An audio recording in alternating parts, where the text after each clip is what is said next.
Hola, ¿cómo están? Espero que se encuentren muy bien. Bienvenidos a lo bello de ser enfermero. Les habla el enfermero Giovanni, como siempre. Un gustazo estar los martes aquí con ustedes. Recuerden siempre estar pendientes del contenido, información y capacitación que les podemos estar brindando poco a poco.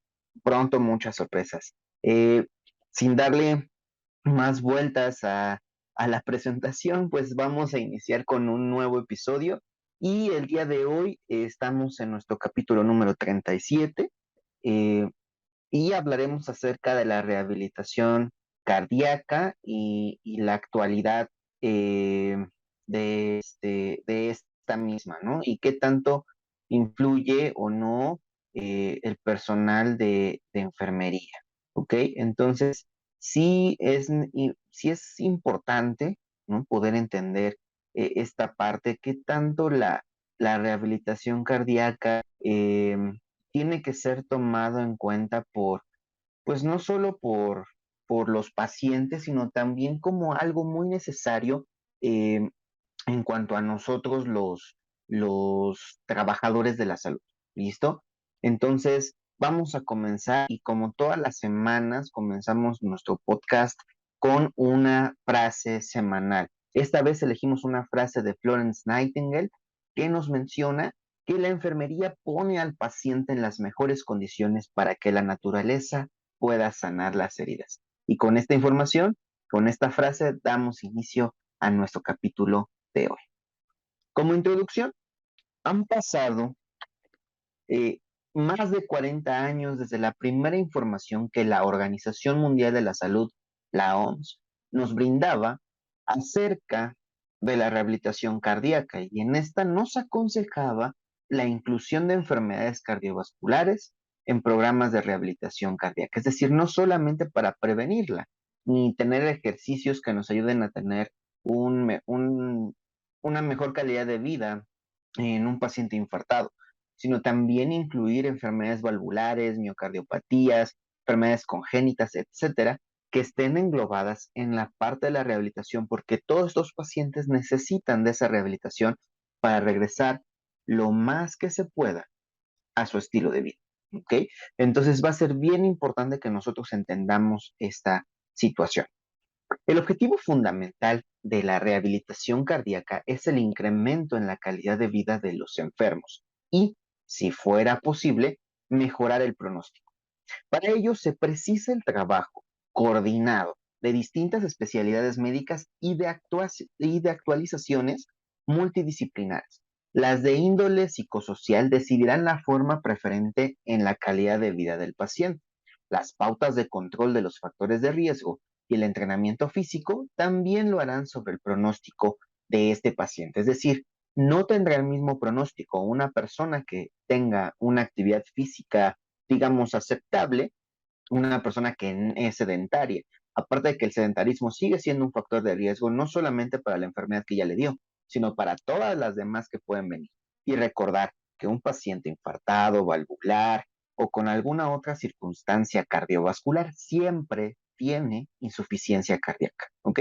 Eso va a ser bien importante.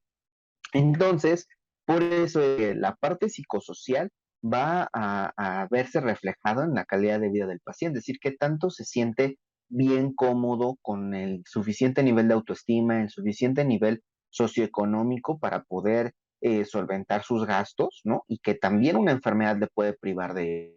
Y aparte, qué tanto sabe o puede manejar sus emociones, ¿no? Y que tampoco estas emociones tengan repercusiones a nivel cardiovascular, porque lo existe. Por ahí hay una enfermedad que se llama síndrome del corazón roto o síndrome Takotsubo, y entonces es secundaria a una liberación inmediata, rápida y aguda en exceso de ciertas hormonas y de ciertas sustancias que van a producir un estrés continuo y constante en el músculo cardíaco y por lo tanto lo van a remodelar. En ese momento cambia de forma el corazón y se dice que el corazón se rompió, es decir, cambia su forma, entonces por lo tanto ya no es un corazón funcional y hay que actuar, ¿no? Es un ejemplo de muchas situaciones psicoemocionales que pueden afectar al corazón. Ahora, si nos vamos en las pautas de los factores de riesgo, hablando de obesidad, sedentarismo, hipertensión, diabetes mellitus, malos hábitos de sueño y descanso, malos hábitos de reposo, malos hábitos de ejercicio, etcétera, pues obviamente todo esto también tendrá eh, repercusión a nivel del pronóstico. Por el contrario, si todo se hace de la manera adecuada, pues favorecerá el pronóstico de nuestro paciente, ¿no? Y este irá escalando los niveles de la rehabilitación cardíaca, desde el nivel 1, el nivel 2 y el nivel 3. Y cuando lleguen al nivel 3 quiere decir que es un paciente que va a tener una buena calidad de vida y que tiene un buen pronóstico para su enfermedad. ¿Ok? Entonces, mucho cuidado con esto. Tampoco estoy diciendo que con un paciente en rehabilitación cardíaca se va a curar. Jamás. O sea, un paciente cardiópata siempre va a ser cardiópata. No hay más. Sin embargo, una rehabilitación cardíaca adecuada le va a permitir tener una mejor calidad y estilo de vida.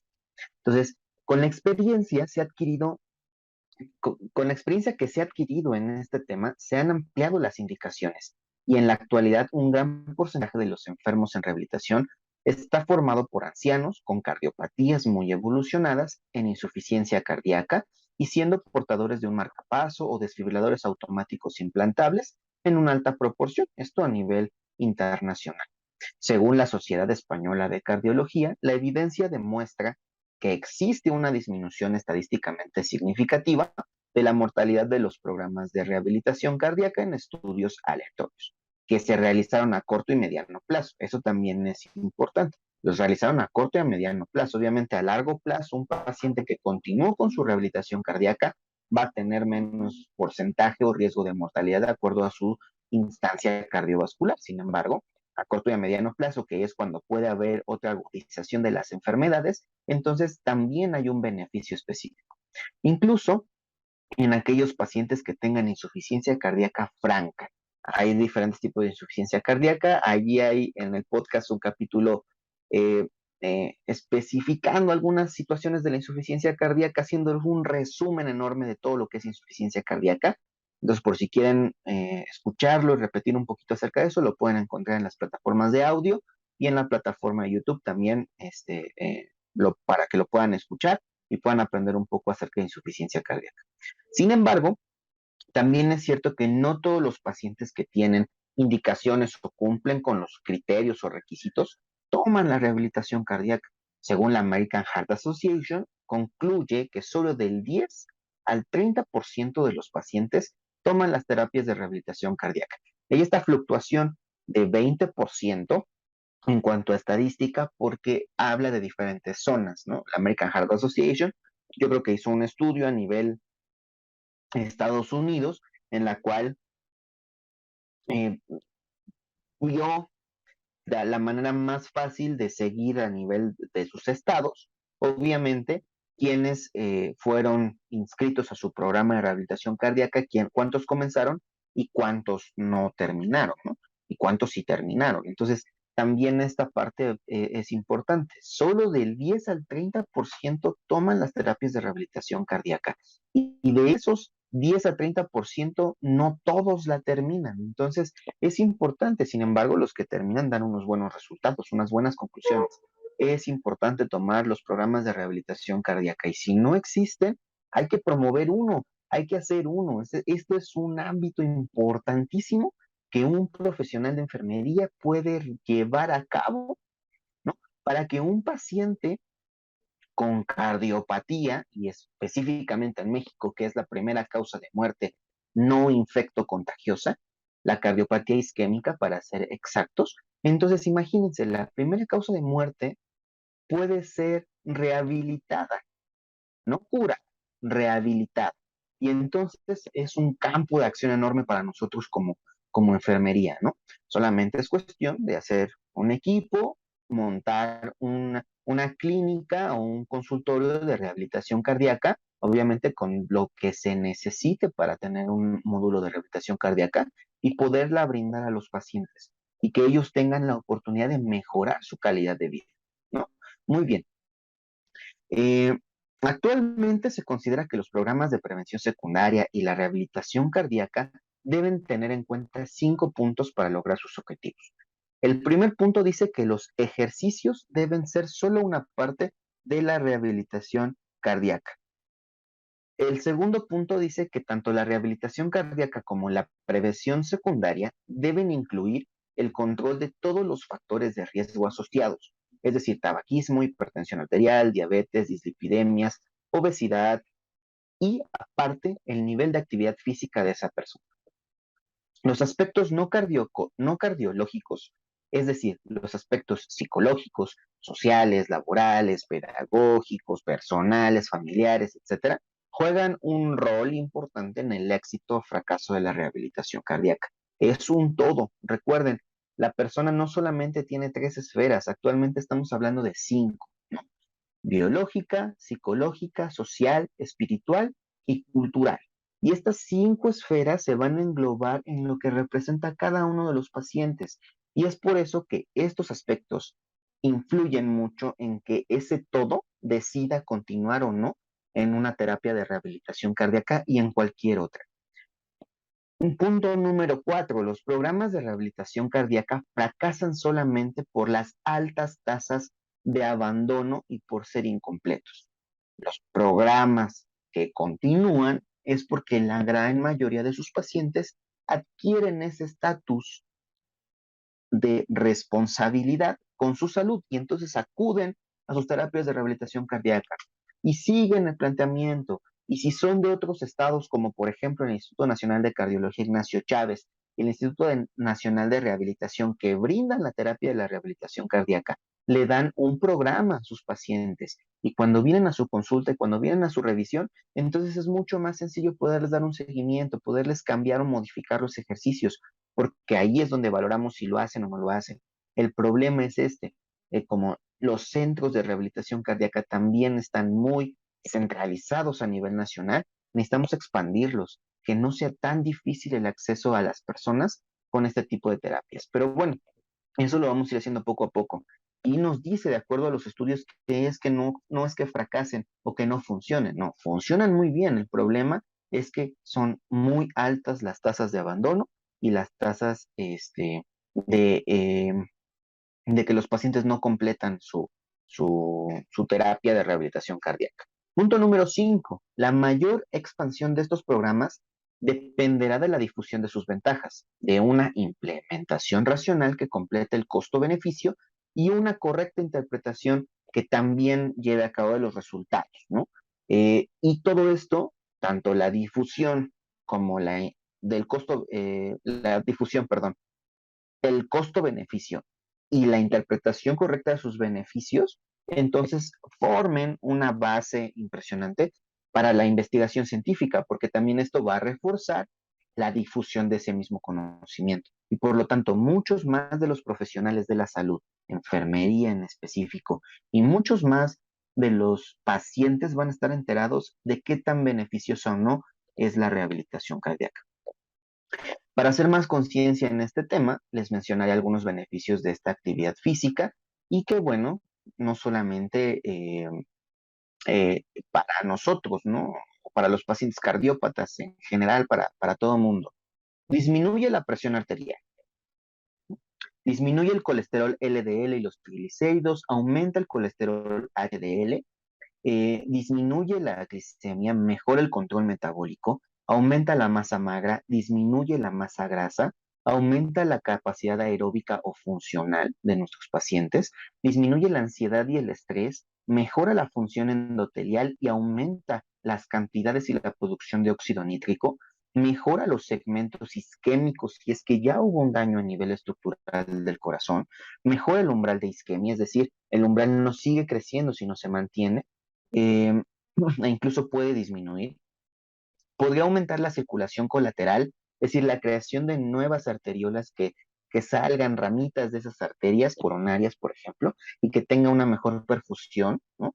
Disminuye el consumo miocárdico de oxígeno porque haces que tu corazón se acostumbre a un cierto nivel de oxígeno. Disminuye la incidencia del angor o de la angina de pecho, el dolor precordial, para ser exactos.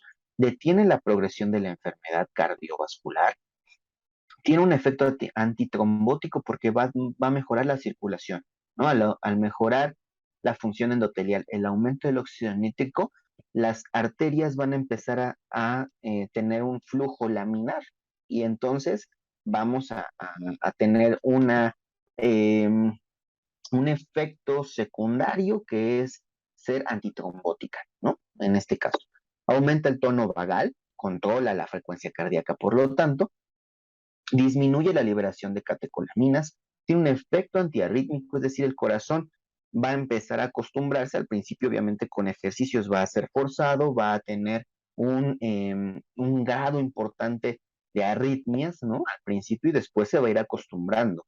Y al momento en el que se acostumbre también va a disminuir la cantidad de arritmias que puedan aparecer y obviamente el corazón no va a entrar en taquicardia. Y si es una taquicardia, con unas respiraciones vamos a convertirla en un modo sinusal respiratorio y entonces lo podemos controlar por medio del nervio vago, ¿no?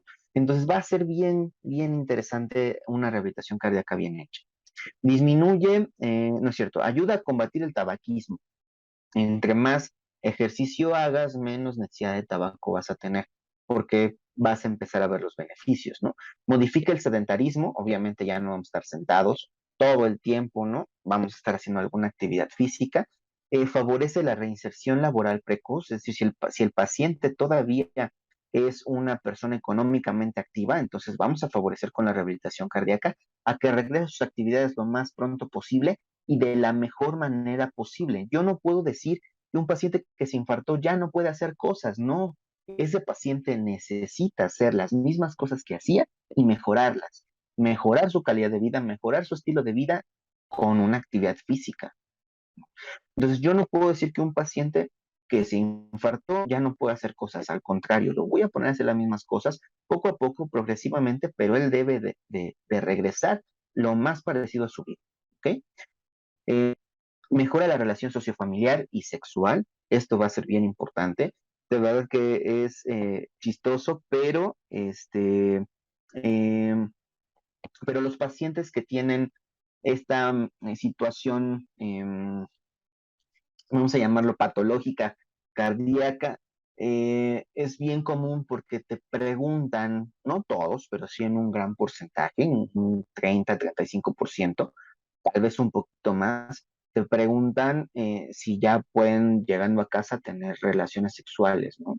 Y entonces, pues tú tienes que explicarles que sí se puede, pero que deben de hacerlo de una manera distinta, es decir, posiciones sexuales que ellos no se vean físicamente exigidos como tal, ¿no? Entonces, yo les digo en explicación un poco más en confianza, flojito y cooperando, es decir, no me voy a esforzar yo tanto, me voy a dejar querer en este caso, no voy a esforzarme tanto en la relación sexual. Esto se explica tanto al familiar como al paciente para que tampoco tengan ese miedo, porque el familiar también vive con el miedo de que en el acto sexual el paciente tenga una recaída en el infarto, ¿no? Y se le debe explicar el uso de sus fármacos también para que no haya complicaciones. Pero esto siempre va a ser bien importante, además de que según Maslow es una necesidad básica, ¿no? Según Henderson es una de las 14 necesidades básicas que nosotros debemos de cumplir, la parte sexual, ¿no? Entonces, bien importante, por favor, no tengan tabús con estos temas, explíquenle bien a sus pacientes acerca de qué es lo que pueden y no pueden hacer si es que ellos tienen duda. Y si no, solamente orientarlos en que pueden llevar a cabo su vida sexual de manera normal, pero deben de ir con pautas, es decir, primero deben de no esforzarse tanto y cuando adquieran un buen estado físico, en este caso, entonces ya pueden esforzarse un poco más. Esto va a ser bien importante. Mejora la actividad productiva, lo que esté haciendo, la mental en casa, todo lo que esté haciendo, va a tener una mejor productividad porque su cuerpo va a estar funcionando de mejor. Esto también va a ser bien importante. Y obviamente todo se va a ver reflejado en mejorar la calidad de vida de todos los pacientes. Y el ejercicio o la actividad física mejora la calidad de vida de todas las personas. Con todos estos beneficios ya comprobados, es por lo que incentivamos a la práctica de profesional, ¿no? De realizar la rehabilitación cardíaca con nuestros pacientes. Los invitamos a investigar e indagar más acerca de este tema, que es muy interesante. En la descripción del video podrán encontrar un par de links que los llevarán a artículos de importancia acerca de la rehabilitación cardíaca. No se olviden siempre de darle una checada a la descripción de los videos, no en todos, pero sí en la mayoría, siempre van a obtener un link que los lleve o directamente a nuestras redes sociales o directamente también a artículos o videos de interés que pueden servir para complementar la información que les estamos brindando en el podcast. Recuerden que esto siempre viene de la mano con bibliografía, con sustento. Hasta aquí el día de hoy. Sigan con nosotros en nuestras redes sociales, en las plataformas del podcast más escuchadas: Spotify, Google Podcast, Apple Podcast, Anchor, Web Browser, Amazon Music, iHeartRadio, que nos pueden escuchar o sintonizar en cualquiera de esas aplicaciones de modo audio, y en YouTube, donde pues nos pueden seguir. Por favor, en YouTube suscríbanse, denos manita arriba, activen la campanita para que les llegue un mensaje de notificación cuando nosotros subimos un video y entonces puedan tener la información en el momento correcto y lo puedan ver cuando ustedes quieran. Por favor, denle like al video, comenten algo, lo que ustedes quieran, y recuerden que si ustedes tienen alguna duda, pueden mandarnos mensaje a nuestras redes sociales: Facebook, TikTok y Instagram, ¿sí? Y allí nos pueden encontrar como Lo Bello de Ser Enfermero también. Nos pueden mandar el mensajito que ustedes deseen, duda, pregunta o algún tema que quieran que nosotros toquemos. Y pues bueno, saben que ahí estamos disponibles para ustedes. Lo más pronto posible vamos a tocar esa problemática aquí en el podcast, y si tienen alguna duda o les quisieran saber acerca de alguna entrevista, de un tema en específico, podemos buscar expertos también que nos ayuden a, a responder sus dudas. ¿Listo? Eh, Les mando un saludo afectuoso, un abrazo. Espero que estén muy bien, a toda la gente de la República Mexicana que nos escucha, a toda la gente de Latinoamérica y el Caribe que también lo hace. De verdad, muchísimas gracias por seguirnos apoyando. Estados Unidos, Alemania, España, Irak, que son del conglomerado que sabemos que nos escuchan también en gran cantidad, pues les mandamos un saludo y un abrazo. Espero que estén muy bien. Saludos a todos y nos vemos hasta la siguiente semana. El siguiente capítulo, el número 38, estaremos hablando acerca de los cuidados de enfermería en el intervencionismo coronario. Y para esto tendremos a un invitado muy especial, Miguel Velasco, que trabajó muchos años en el servicio de hemodinámica en el Instituto Nacional de Cardiología. Nos vendrá a apoyar con este tipo de temas. Después les daremos una sorpresa y estaremos hablando de algo bien complicado, solamente que esa edición del podcast será un poquito diferente, en donde tendremos un poquito de material audiovisual disponible para poderles explicar de mejor manera el tema que sigue. Cuídense mucho, espero que se encuentren muy bien y nos escuchamos la siguiente semana. Gracias y hasta la próxima.